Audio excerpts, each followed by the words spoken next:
상습범입니다. 하기 싫은데, 하면 안 되는데 알면서도 하는 거예요. 하게 되는 거예요. 그게 본성이기 때문입니다. 그래서 여러분, 우리가 나쁜 일 하는 데는 상습범 되시면 곤란하죠? 그런데 감사의 상습범은 되시기를 주님의 이름으로 축복드립니다. 목사님, 지금 내가 무슨 수로 감사해요? 근데 신기하네. 감사하다고 내가 말하고 있네. 내가 웃고 있네. 이 사람이 감사 상습범입니다. 내 주변에 감사 상습범이 어디 있는지 한번 찾아보시기를 바랍니다. 주변에 상습범 있습니까? 여러분 주변에, 여러분 집안에 감사 상습범이 꼭 있기를 바랍니다. 이 사람 때문에 집안의 분위기가 감사하는 집안으로, 감사하는 교회로, 감사하는 사회로 그렇게 바뀌어갈 수 있기를 축복드립니다. 우리가 추석 명절을 이제 오늘까지죠. 그래서 아직 안 오신 분들도 있어요. 추석 명절에 푹 빠져 계신 분들도 있습니다.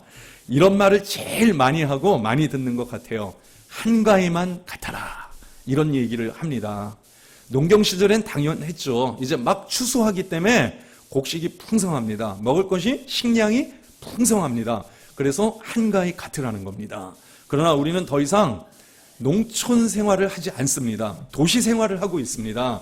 그래서 뭐 식량이 많아진다, 곡식이 많아진다 이런 거는 아니지만 역시 추석에는요, 가족들 간의 마음, 정, 사랑 이런 게 여러분 확인되고 이런 게 소통하는 그런 시간들이죠.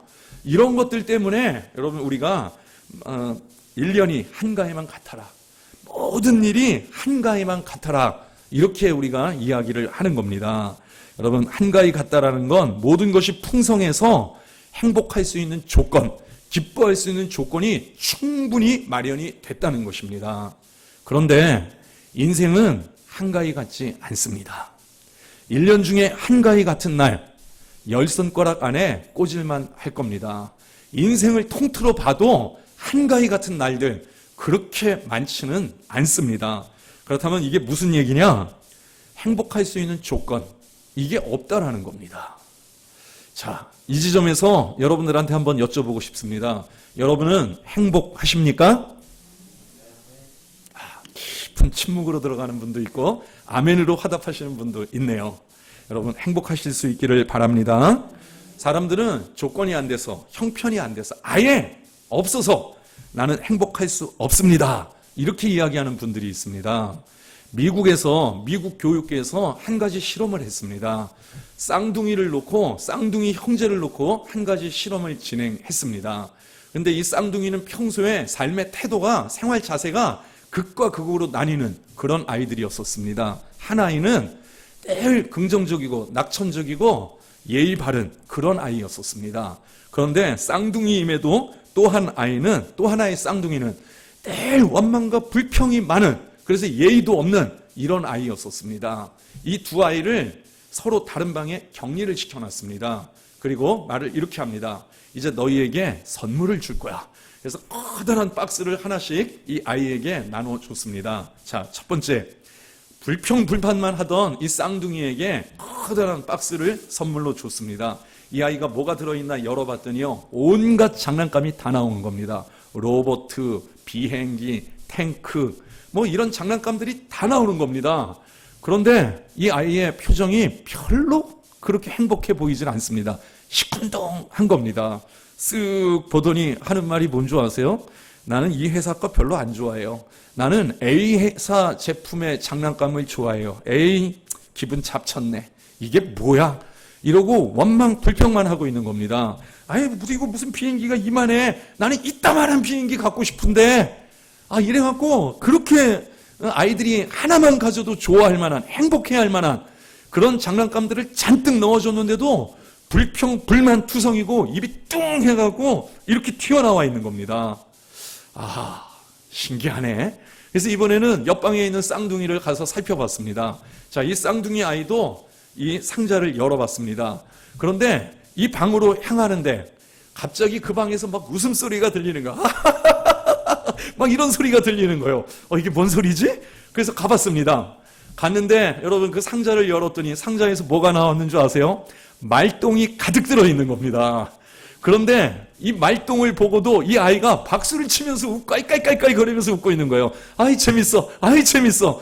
이거 엄마 아빠가 나를 골리려고 그러는가? 엄마 아빠가 나하고 지금 놀자는가? 이러면서 깔깔깔깔 웃습니다. 그러더니 그 다음 뭐라고 했는지 아세요? 나한테 말똥을 한 상자 갖다 준 거 보니까 엄마 아빠가 나한테 조랑말을 선물로 주려고 하는구나. 야, 신난다. 이러더래요. 여러분, 결국 어떻게 됐을 것 같습니까? 결국 그 부모가 조랑말을 사줬겠죠? 이러는데 어떻게 안 사줍니까? 자, 이래서 이 실험을 통해서 하나 확인된 사실이 있습니다. 아이의 행복은 선물에 있는 게 아니다. 사람의 행복은 어떤 조건과 환경에 있는 것이 아니다라는 것. 여러분, 이것을 확인할 수 있는 그런 명백한 실험이 되었습니다. 그러면 행복은 선물이 아니고 조건이 아니고 환경이 아니고 어디에 있을까? 그것은 그 사람의 마음에 있는 것이다. 그가 어떤 마음을 갖고 있는가? 어떤 마음의 자세와 태도를 갖고 있는가? 이것에 의해서 사람은 얼마든지 불행해질 수도 있고 행복해질 수도 있다. 여러분, 이 사실을 발견하게 되었습니다. 그렇습니다, 여러분. 우리가 행복할 수 있는 것은 어떤 조건, 환경, 무엇을 가지고 있기 때문에 무엇이 없어서 행복하다, 불행하다 이렇게 나누어지는 것이 아닙니다. 그 모든 것은 우리 마음에 달려 있습니다. 자, 그렇다면 내 마음에 기쁨이 없는데, 감사가 없는데, 행복이 없는데 어떻게 이 마음을 복된 마음으로 변화시킬 수 있을까? 그래서 하나님은 오늘 말씀을 통해서 데살로니가전서 5장 18절 말씀을 통해서 권면이 아닙니다. 명령을 하고 계십니다. 이렇게 명령하십니다. 범사에 감사하라. 여러분, 감사하십시오. 이게 아니에요. 감사하시기 바랍니다. 이게 아니에요. 감사하라. 여러분, 이렇게 명하고 계십니다. 그리고 뒤에 이어지는 말씀이 이것이 그리스도 예수 안에서 너희를 향하신 하나님의 뜻이니라. 하나님은 하나님의 자녀들이, 하나님의 백성들이 감사하기를 원하고 계십니다. 그래서 명령을 하신 겁니다. 여러분, 이 명령은 우리가 어릴 때 부모님들한테 들었던 소리와 비슷합니다. 우리는 자녀들은 대개 부모들이 하는 소리를 잔소리라고 치부해 버립니다. 근데 부모들이 그 잔소리를 왜 합니까? 그 부모들이 하는 말대로 해야, 그렇게 따르면 이 아이는 사회에 나가서 왕따 당하지 않습니다. 이 아이의 삶은 크게 낭패보거나 실패하지 않을 것입니다. 그렇기 때문에 부모들이 그런 잔소리를 하는 것과 오늘 예수님께서 범사에 감사하라 명령하시는 이유가 같은 것입니다. 여러분, 우리가 감사하는 것, 성도가 감사하는 것, 이게 하나님의 뜻입니다. 그래서 우리는 하나님 앞에 감사해야 됩니다. 그런데 같은 말씀이 에베소서 5장 20절에도 나오고 있습니다. 그런데 데살로니가전서 5장하고 뭐가 다르냐? 데살로니가전서 5장에서 명령하시되 이렇게 명하십니다. 범사에 감사하라. 범사가 뭐예요? 모든 일에 매사에 감사하라는 것입니다. 그런데 에베소서를 보면요, 한 걸음 더 나가서 범사라는 말도 나오는데 항상 감사하라 이렇게 또 덧붙이고 있습니다. 여러분, 이 일은요, 우리가 부딪히는 사안들, 문제들입니다.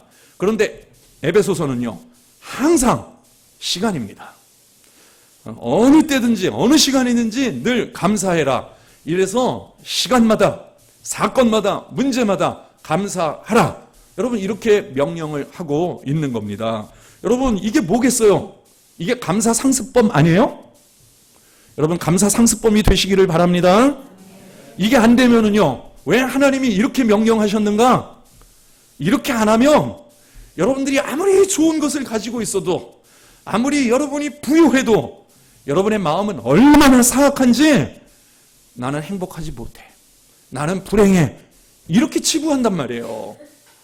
그러니까 하나님께서 우리 마음의 사악함, 우리 마음의 연약함, 이것을 아시기 때문에 우리 마음을 잘 다스리고 우리 마음을 잘 간수하라고 명령을 주신 겁니다. 즉, 네 마음을 지켜라, 네 마음을 잘 관리해라.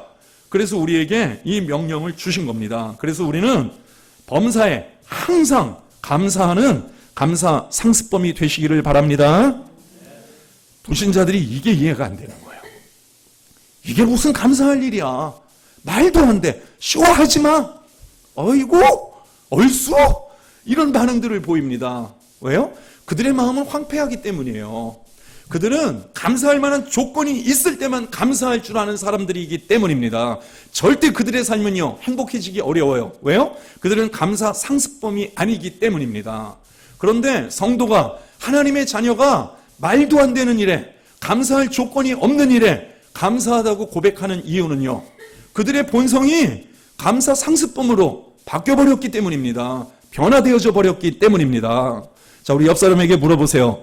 상습범이십니까? 네, 상습범이시길 바랍니다. 체포하시면 안 돼요. 존경합니다 하시길 바랍니다. 네, 그래서 하나님은 아세요. 하나님은 간절히 원하세요. 우리가 행복하기를 하나님은 간절히 원하십니다. 그러려면 우리의 행복은 조건에, 물질에 이런 데 달려있지 않은 거예요. 우리 마음가짐에 달려 있는 겁니다. 그래서 하나님이 강력하게 우리에게 명령하고 계시는 것입니다. 자, 하나님이 왜 이렇게 우리한테 명령하실까? 우리 마음을 복되게, 건강하게 바꿔주시려고요. 그래서 감사에는요, 하나님이 너희가 행복하기를 원하느냐? 그렇다면 너희 마음을 지키고 너희 마음을 간수하는 가장 좋은 방법은 너희가 범사에 항상 감사하는 일이다. 왜요? 감사에는요, 선한 강력한 의지가 포함되어 있기 때문입니다. 나는 감사할 거야. 감사하면서 살 거야. 이게 의지가 되는 거예요. 의지. 강력한 의지.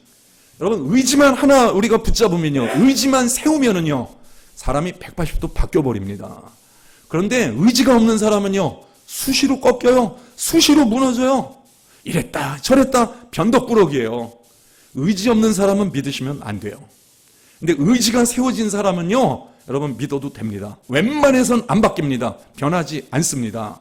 그래서 나는 행복하게 살 거야. 여러분, 이 강력한 의지가 여러분 감사를 선포하는 겁니다. 범사에 항상 감사하면서 사는 감사 상습범이 되는 겁니다. 그렇게 살면은요, 여러분 내 삶에 선한 결과, 좋은 결과, 여러분 이게 맺혀질 수밖에 없는 겁니다. 여러분, 오늘 우리 304장 마지막 찬송을 부를 건데 그 3절 가사, 하늘을 두루마리 삼고 바다를 먹물 삼아도 하나님의 사랑 다 기록할 수 없겠네. 처음에 이 가사 보고요, 야, 누가 이런 가사를 썼어? 이런 가사가 있는 줄 알았으면 내가 먼저 썼을 텐데, 제가 그렇게 시기했던, 여러분 처음엔 복음성가로 만났었어요. 근데 우리 찬송가에 편입이 됐죠. 근데 여러분, 이 글귀는 어디에 적혀 있었던 글귀인 줄 아십니까? 아우슈비츠 수용소에 여러분 거기에 적혀 있던 글귀입니다. 펜이 없어서, 쓸 펜이 없어서 돌을 갖다가 돌로 긁어서 벽에다 써놓았던 글, 그 글이 바로 304장 3절의 내용입니다. 하늘을 두루마리 삼고 바다를 먹물 삼아도 하나님의 사랑 다 기록할 수 없겠네. 아우슈비츠 수용소는요, 언제 죽을지 모르는 곳이에요. 조금만 내가 약해지면요, 어김없이 가스실로 보내지는 죽음의 수용소입니다. 거기에 감사할 일이 뭐가 있어요? 한 가지 찾기도 어려운데, 하늘을 두루마리 삼고 바다를 먹물 삼아도 하나님의 사랑 다 기록할 수 없겠네.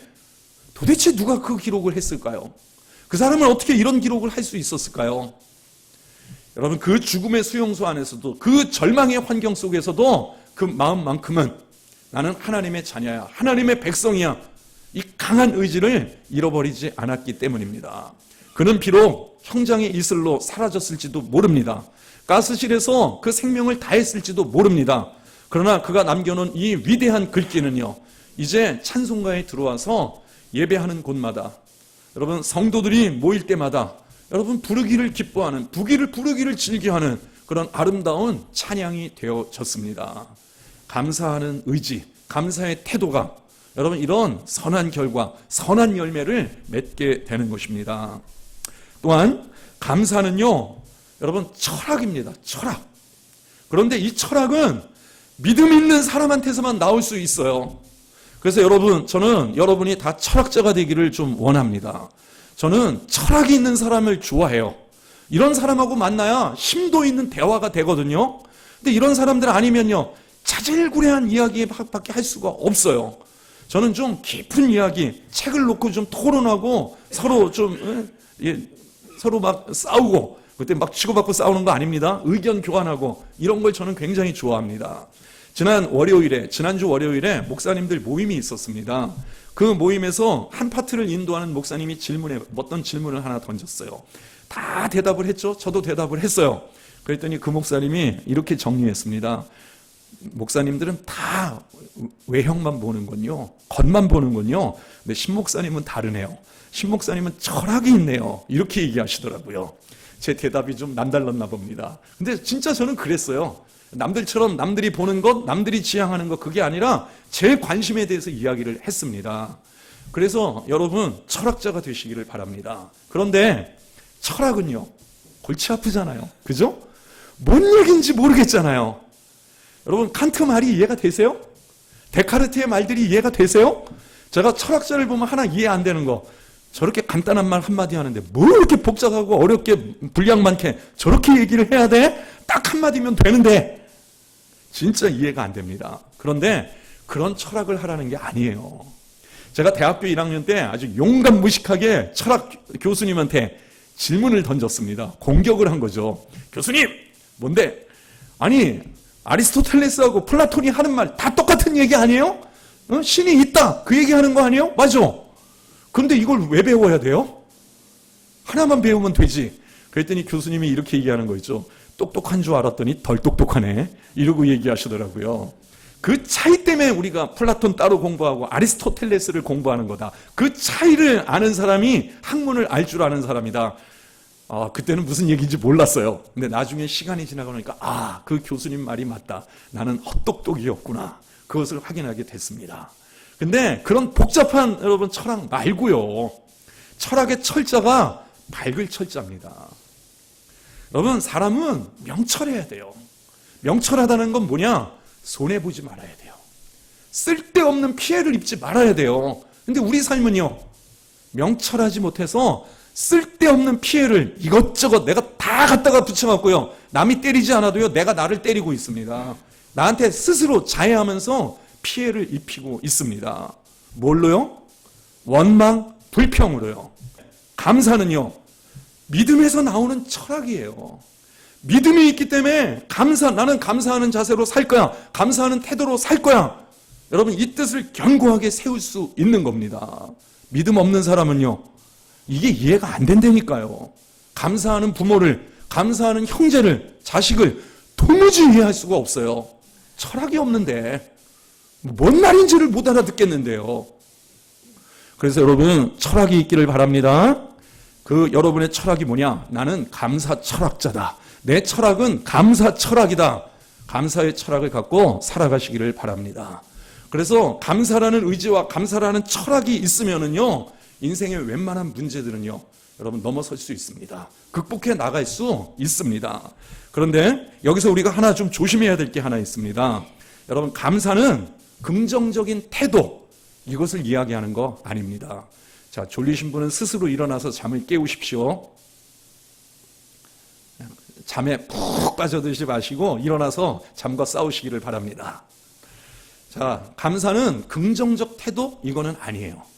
그런데 감사의 의지와 감사의 철학으로 살게 되면 첫 번째 단계는요, 이 단계가 와요. 도무지 감사할 수 없어요. 너무 괴로워요. 너무 힘들어요. 그런데 새벽에 기도하는 분 기도를 들어보면요, 가끔 성도들의 기도 소리가 들릴 때가 있거든요. 여러분 이렇게 기도하는 소리가 들려요. 하나님 감사합니다. 성령님 감사합니다. 예수님 감사합니다. 벌써 이렇게 기도하고 있으면 저도 하나 딱 파악이 되죠.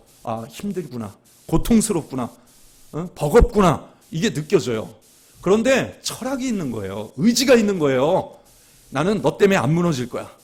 이 사건 때문에 안 무너질 거야. 물질 때문에 나는 무너지지 않을 거야. 자기를 지키려는 의지와 철학, 노력, 이게 보이는 거예요. 그러니까 뭐라고 얘기해요? 하나님 감사합니다. 감사합니다. 이것만 반복하고 있는 거예요. 기도를. 저는 알죠. 무너지지 않으려고 싸우고 있구나. 대적하고 있구나. 근데 여러분 이거는 긍정적인 자세예요. 여러분도 잘 안 되는 것 중에 하나가, 입으로는 감사하다고 말하는데 여기가 감사해요? 여기가 아닌 경우 많잖아요. 여기도 아닌 경우 많잖아요. 이거 아니잖아. 여러분 오늘 하나님께서 우리에게 범사에 감사하라, 항상 감사하라 말하실 때는요, 입과 생각과 마음이 따로 노는 그 감사가 아닙니다. 입으로 감사하다고 말할 뿐 아니라 내 머리도 감사하고요. 내 마음도 감사한 거예요. 여러분, 이런 감사의 삶을 살고 계십니까? 여러분, 이 감사의 삶을 살 수 있습니다. 그래서 하나님께서 범사에 감사하라, 항상 감사하라, 감사 상습범이 되라, 이렇게 명하시는 겁니다.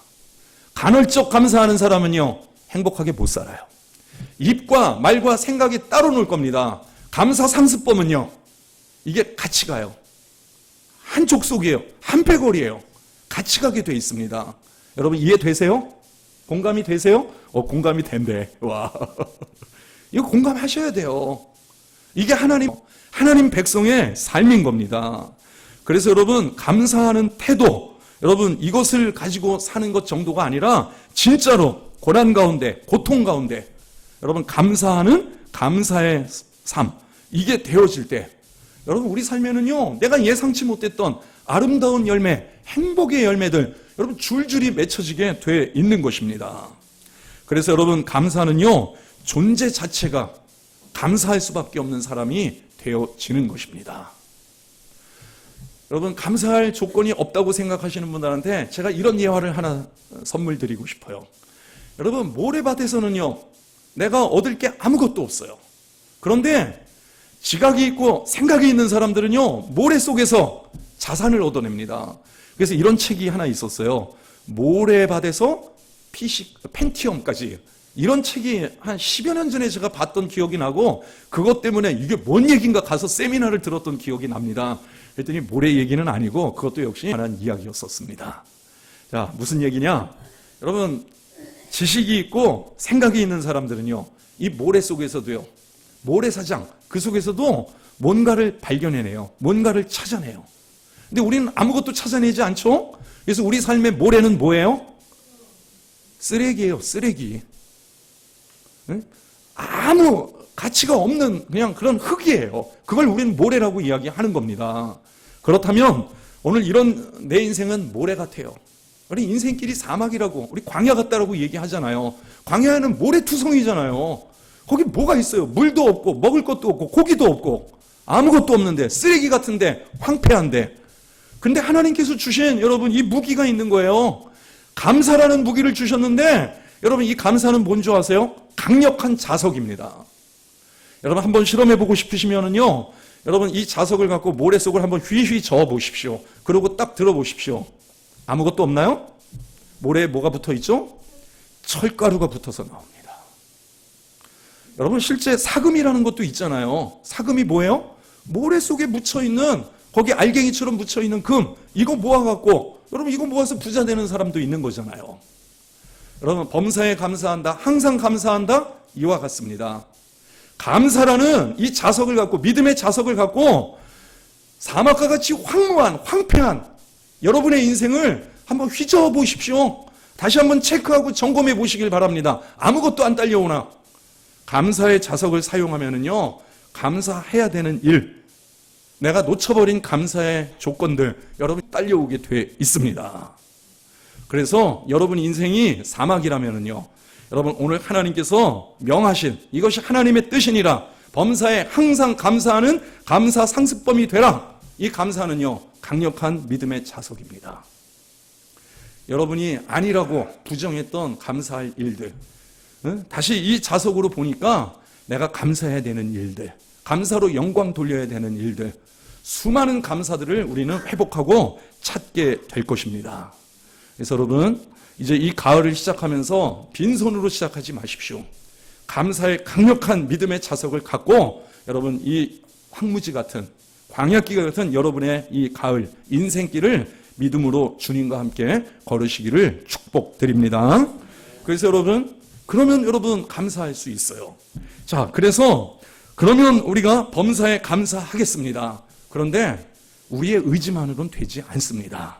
여러분, 오늘 데살로니가전서 5장 12절에서 22절까지 읽었는데 여기에 11절의 말씀이 있습니다. 근데 이 말씀이 다 영적인 권면은 아닙니다. 윤리적 권면도 있고 영적 권면도 있습니다. 탁탁 섞여 있습니다. 왜 이렇게 섞여 있을까? 영적 권면을 받아들일 때, 이 영적 명령에 순종할 때 나머지 윤리적이고 도덕적이고 사회적이고 관계적인 삶, 여러분, 이게 펼쳐지는 겁니다. 이게 회복될 수 있는 겁니다. 4가지 정도 영적 권면이 나오는데요. 여러분, 첫 번째 12절. 형제들아, 우리가 너희에게 구하노니 너희 가운데서 수고하고 주 안에서 너희를 다스리며 권하는 자들을 너희가 알고. 여러분, 이게 무슨 얘기예요? 너의 지도자가 누구인지 아느냐? 이걸 먼저 확인하라는 겁니다. 여러분에게는 지도자가 있습니까? 이거 없는 인생들은요, 야만인이에요. 나 하고 싶은 대로, 내 멋대로, 내 생긴 대로 살겠다. 남한테 피해 줄 대로 다 주는 사람들이에요. 그런데 이런 사람이 지도자를 한다는 게 뭐예요? 성도교회 목사님 누구야? 신영민이지? 그건 누구나 다 알아요. 그 얘기가 아니에요. 오늘 목사가 하는 얘기가 뭐냐? 이 권면이 뭐냐? 이 말씀이 뭐냐? 이걸 알아야 된다는 거죠. 그래서 그 말씀에 순종할 때 여러분, 그 뒤에 따라오는 이야기들이 있습니다. 그들의 역사로 말미암아 사랑 안에서 가장 귀히 여기며 너희끼리 화목하라. 형제들아, 너희를 권면하노니 게으른 자들을 권계하며 마음이 약한 자들을 격려하고 힘이 없는 자들을 붙들어주며 모든 사람에게 오래 참으라. 여러분, 이런 도덕적인 삶, 윤리적인 삶, 관계적인 삶, 이걸 살 수 있는 거예요. 목사하고 관계는 다 때려 부셔놓고, 목사와 관계는 다 짓밟아놓고, 여러분 은혜 받으실 수 있을 것 같아요? 절대 은혜 못 받습니다. 그래서 제가 한번 말씀드렸죠. 저하고 관계를 깨지 말라고, 훼손시키지 말라고요. 그게 여러분 믿음 유지하고 은혜 잘 관리하는 방법 중에 하나입니다. 그러면 13절에서 15절 같은 이런 삶을 살 수 있는 겁니다. 그리고 17절에 쉬지 말고 기도하라. 여러분, 기도하는 삶은요, 앞뒤에 여러분 주는 영향이 있습니다. 항상 기뻐하라. 그리고 18절에 범사에 감사하라. 또 19절, 20절에 네 번째 이 영적 권면들, 세 번째는 성령을 소멸하지 마라. 20절 예언을 멸시하지 말아라. 그렇게 되면은요, 범사에 헤아려 좋은 것을 취하고 악은 어떤 모양이라도 버리라. 이 삶을 살 수 있는 거예요. 요 알맹이들은 다 빼놓고 나는 도덕적인 사람이에요. 나는 성인 군자예요. 나는 선을 행하는 사람이에요. 다 가식이죠. 여러분, 이런 걸 성경에서 뭐라고 가르칩니까? 주일학교 어린이들 찬성에서요. 맘 착해도 못 가요, 하나님 나라. 이렇게 살아서 지옥 가는 거예요. 그런데 이 영적 권면을 따르면은요, 이런 사회적인 삶, 윤리적인 삶, 도덕적이고 관계적인 삶, 이게 여러분 다 형통하게 풀려가는 겁니다. 그래서 어떻게 내가 범사에 감사하는 삶을 살까? 앞뒤를 둘러싸고 있는 말씀을 보십시오. 첫 번째, 성령을 소멸하지 말아라. 이렇게 돼 있어요. 근데 여러분, 에베소서 5장을 보시면은요, 이런 말씀이 나옵니다. 성령 충만하라. 성령만이 범사에 감사할 수 있습니다. 충만하지 않은 사람은요, 간헐적 감사는 가능해요. 돈 벌고 뭔가 이익이 되고 좋은 조건이 만들어지면요, 그러면 행복하다라고 얘기해요. 감사하다라고 얘기해요. 그런데 성령 충만한 사람은요, 누가 봐도 이건 감사할 수 없는 상황이야. 여러분, 성도들을 만나도요, 신앙생활한 지 몇 년 됐다고, 오래됐다, 뭐 어쩌다 저쩌다 얘기하는데 완전히 나가 떨어져 있어요. 말하는 거 한마디 한마디 들어보면요, 가관이에요, 가관. 그러면 속에서 한심한 거 있죠, 한심해. 야, 진짜 한심하다. 그런데 목사인 제가 봐도요, 도무지 일어날 방법이 없어요. 진짜 인생 막장에 몰린 것 같아요. 근데도 뭐라고 얘기하는 줄 아세요? 아, 목사님 정말 감사해요. 아니, 뭐가 감사한데? 이러지 않았으면 내가 하나님 앞에 나가지 않았을 거예요. 내가 하나님 앞에 나가 엎드리니까 내 영혼이 맑아지는 걸 제가 느껴요. 아, 여러분, 목사가 다 존경스럽다니까요. 넙죽 절하고 싶다니까요. 여러분, 이 사람의 감사는요, 입으로는 감사하다고 말하는데 생각과 마음은 괴롭고 불평하고 죽겠고, 이게 아닌 거예요. 말도 감사하고 머리도 감사하고 생각도 마음도 다 감사한 겁니다. 왜요? 성령 충만하니까. 여러분, 성령 충만하려고 하십시오. 성령 충만하지 않은 상태에서 하는 건요, 다 위선이에요. 쇼예요. 그렇게 해보려고 하는 거예요. 근데 문제는 지속이 안 된다는 거죠. 지속 능력이 없는 겁니다. 그래서 성령 충만하면은요, 여러분, 범사에 감사할 수 있습니다. 하나님의 뜻을 헤아려 하나님의 뜻대로 살 수 있습니다. 자, 그런데 성령 충만하기만 하면 되냐? 자, 에베소서는 성령 충만하라고 말씀하셨다면 데살로니가 전서는요, 여러분 뭐라고 했습니까? 19절에서 성령을 소멸하지 말아라. 여러분 성령은 어떻게 하면 소멸됩니까?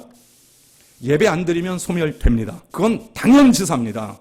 근데 예배 드려도 기도해도 성령 소멸될 때가 있습니다. 뭐 때문에 그러죠? 내 말 한마디, 행동 하나, 그놈의 말 때문에, 그놈의 행동 때문에. 왜 꼭 놈이라고 그래야 되지? 이럴 때마다 하나 신기한 게 있어요. 년은 없나? 년도 많아요 진짜.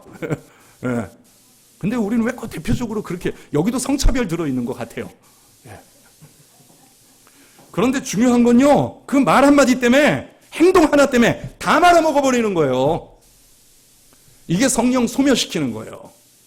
그러면 어떻게 그 한마디 말 때문에, 행동 하나 때문에 안 말아먹을까? 이걸 지켜내야죠. 성령 충만한 상태를 유지해야죠. 여러분 그게 뭐겠습니까? 17절에 쉬지 말고 기도하라입니다. 여러분 기도 끝나고 나온 사람한테 약간 해코지 해보세요. 이 사람이 악하게 반응하는가? 되게 여유 있게 반응합니다. 기도 안 하는 사람한테 해코지 해보세요. 여지 없어요. 대로 주고 말로 받게 돼 있습니다. 벌써 여기서 여러분 증명이 돼요. 기도하고 나오는 사람은요, 마음이 넉넉해요. 여유가 있어요. 자, 그런데 17절에서는 이렇게 말씀했습니다. 쉬지 말고 기도하라. 이게 가능합니까? 불가능합니까? 불가능해요. 맞아요. 여러분 자는 시간에 기도하세요? 못하잖아요. 일할 때 기도하기 좀 어렵잖아요. 기계 만지는 사람이 우리 오 사장님 지난번에 교회 뭐 이렇게 손 보다가 이거 팍 뭐 잘못 써갖고 여기 찔렸대요. 그래서 제가 아니 어쩌다가 그렇게 뭐 손에다 쌌어요? 그랬더니 목사님 저 전문가입니다 이러시는 거 있죠. 그래서 어디서 다쳤나 봤더니 제가 보고 나서 한 말이 무슨 전문가가 이런 데서 다쳐요? 잠깐 방심하면 그렇게 되는 거예요. 여러분 우리 기도는요, 쉬지 않고 기도하는 거 이건 사실 불가능합니다. 그런데 데살로니가 5장 17절은요, 이런 지향점, 이런 목표점, 이걸 우리한테 제시하는 거예요. 결국 문제는 뭔 줄 아세요? 기도를 항상 할 수는 없습니다. 그러다 보니까 기도를 안 하고 있는 상태, 그 공백 있죠, 간극, 이게 위험한 거예요. 여기 공격당하면은요 10중 8구는 무너집니다. 그래서 쉬지 말고 기도하라. 이게 무슨 권면일까요? 진짜 이렇게 기도하라? 잠 안 자고 밥 안 먹고, 아니 뭐 밥 먹으면서 무슨 기도를 해요? 물을 마시고 이거 넘어갈 때 그 순간에 어떻게 기도해요? 못하죠. 그런데 쉬지 말고 기도하라는 겁니다. 그래야 공격 안 당한다. 여러분 아킬레스가 왜 죽었어요? 천하무적인데, 그렇게 완벽하게 무장됐는데 왜 죽었어요? 그 뒤꿈치 고기만 안 발랐단 말이에요. 거기 독화살 맞아갖고 죽은 거 아니에요. 기도의 간극이 성도에게는요 아킬레스건이 될 수 있다는 겁니다. 그래서 할 수만 있으면 쉬지 말고 기도하려고 애써라. 이런 자세로 살라는 겁니다. 네, 범사에 감사하라. 하나님의 명령 예수 지킬 수 있죠. 이게 안 되는 사람은요, 피곤해. 왠지 나는 이렇게 살고 싶진 않은데. 여러분 그러면요, 여러분 황폐해지는 거예요. 여러분 삶은 붕괴되고 무너질 수밖에 없는 거예요. 여러분 이런 자세로 사는 성도들을 주변에서 좀 보고 감동받으시길 바랍니다. 이전에 우리 오성도님 같은 그런 일을 하는 분이 있었어요. 근데 이분이 심각하게 팔을 다쳐갖고요 기부스를 하게 됐어요. 하루하루 먹고 살아야 되는데 일을 못하게 됐잖아요. 근데 여러분 이분의 말이 가관이었어요. 하나님 감사합니다. 뭔 감사요? 예? 아니요, 팔이 잘라지지 않은 것 감사합니다. 그러니까 무슨 얘기예요? 그 사고에서 잘못했으면 팔도 잘라질 수 있는 그런 사고였다는 얘기예요. 근데 팔은 안 잘라지고 골절만 와서 기부스해서 이거 나오면 다시 일할 수 있으니까 감사합니다. 근데 꼭 거기다 한마디 달아갖고요, 팔이 잘라지지 않은 것 감사합니다.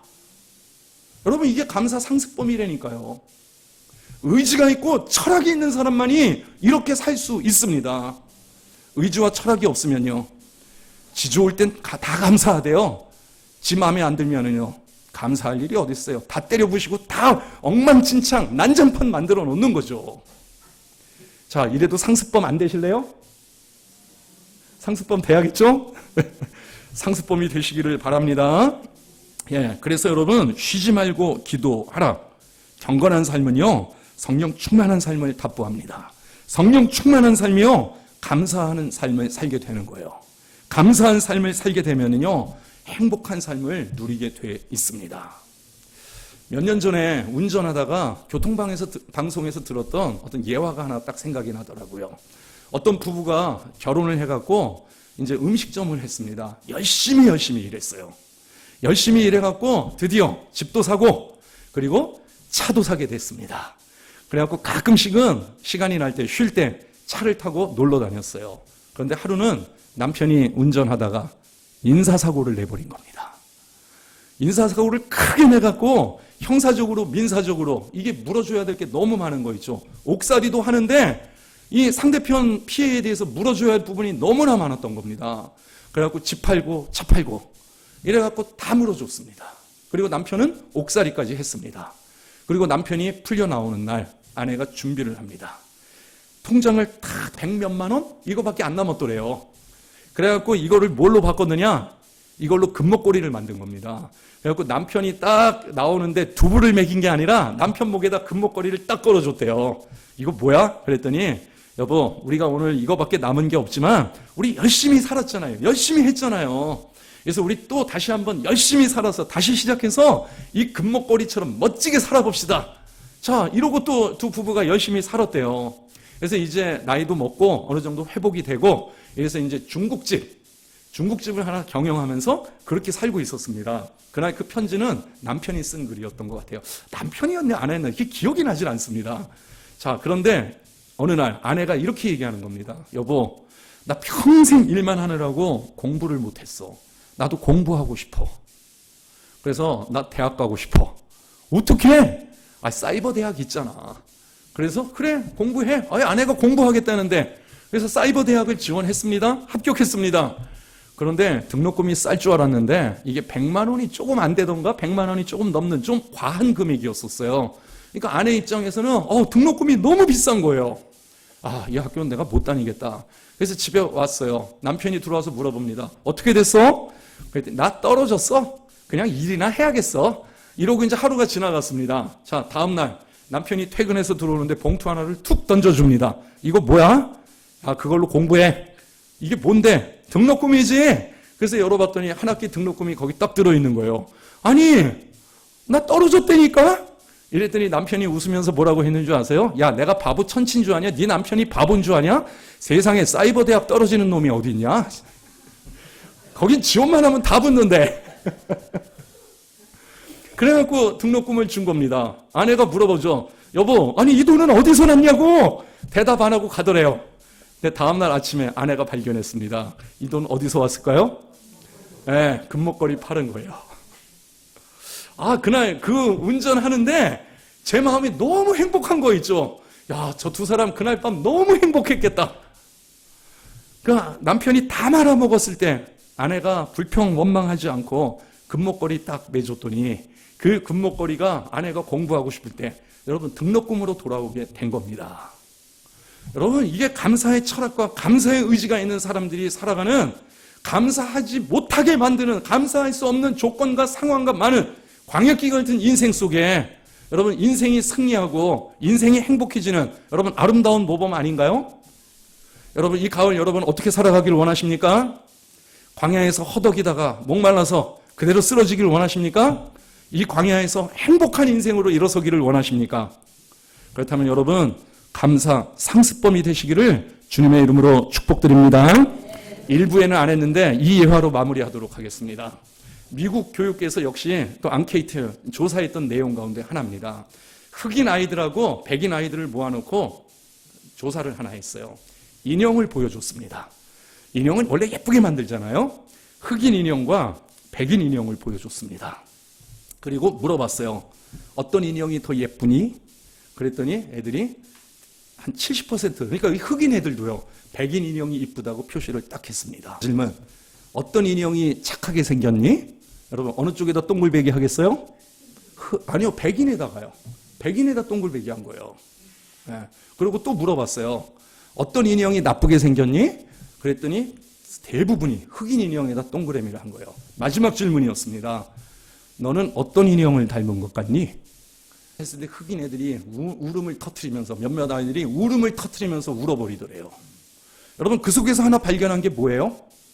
자기는 흑인인데 그런데 아름다운 것은 백인이야. 착한 것은 백인이야. 나쁜 것은 흑인이야. 이렇게 말하고 있는 거예요. 그리고 마지막 딱 전곡을 찌르는 질문이었죠. 너는 어떤 인형을 닮았니? 자기가 흑인인데 백인 인형 닮았다고 말할 수 없잖아요. 그럼 자기는 못생겼고 나쁘고 이렇게 되는 결과잖아요. 여러분 이게 뭐예요? 자기 스스로 자기 행복을 걷어차는 사람들이게요. 자기 가능성을 걷어차버리는 거예요. 우리는 어려서부터 자연스럽게 이렇게 사는데 익숙해져 있는 겁니다. 그런데 하나님이 주신 이 명령으로 범사에 감사하라, 성령 충만하라, 성령을 소멸시키지 말아라. 여러분 이 말씀대로 순종할 때요, 여러분 우리 존재가 180도 바뀌어지는 줄 믿습니다. 그래서 여러분 이 말씀은요 우리로 하여금 감사 상습범으로 살라고 하나님께서 명령하시는 겁니다. 이 명령대로 살아갈 때 입으로는 감사하는데 마음과 생각은 복잡하고 어지러운 이런 히스테리적 삶이 아니라 정말 감사할 수 없는 내 광야 같은 인생길에 감사의 자석 딱 갖다 대니까 이것도 감사하고 저것도 감사하고 요것도 감사하고 다 감사하네. 여러분 감사의 열매들을 풍성하게 여러분 찾아내셔서 이 가을 나는 행복합니다. 하나님 나를 이렇게 행복하게 살게 해주셔서 너무너무 감사합니다. 여러분 이 가을을 감사의 계절로 행복의 계절로 만들어가는 지혜로운 하나님의 사람들, 하나님의 자녀들 되시기를 주님의 이름으로 축복드립니다. 기도하겠습니다. 사랑과 은혜가 충만하신 하나님 아버지, 범사에